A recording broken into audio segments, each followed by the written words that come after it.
Hello everyone, a very warm welcome to my channel Greenholic.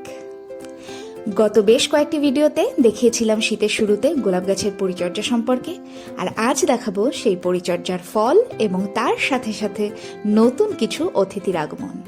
Pruning থেকে শুরু করে compost এবং লিকুইড ফার্টিলাইজার এই সব কিছু ইউজ করার পর গোলাপ গাছের চেহারায় বেশ ভালো রকম পরিবর্তন লক্ষ্য করা গেছে। আর তার সঙ্গে সঙ্গে প্রতি বছরের ন্যায় এবছরও টবের মধ্যে বেড়ে উঠেছে কিছু শীতকালীন শাক। খুব সম্ভবত একে নোটে শাক বলা হয়ে থাকে। প্রত্যেকবার শীতে মানে পুরো শীতকাল জুড়েই বিশেষ করে আমার এই গোলাপ গাছের টবের মধ্যে আপনা আপনি এগুলো বেড়ে ওঠে। না জানি কোথা থেকে এই শাকের বীজ আমার টবের মধ্যে আসলো, কিন্তু পুরো শীতকাল জুড়েই কিছুদিন পরপরই এই শাকগুলোকে হারভেস্ট করা হয় এবং রান্না করে খাওয়া হয়। আর কোয়ান্টিটির দিক থেকে দেখতে গেলেও খারাপ নয়। আর এই শাকগুলো খেতে আমার ভীষণ রকম ভালো লাগে। শাকের এই ভ্যারাইটি ছাড়াও আরও দু এক রকমের শাক গ্রো হয়, যদিও এবছরে তাদের দেখা এখনো পাইনি আমি। পেলে অবশ্যই আপনাদের সাথে শেয়ার করবো। Till then tata.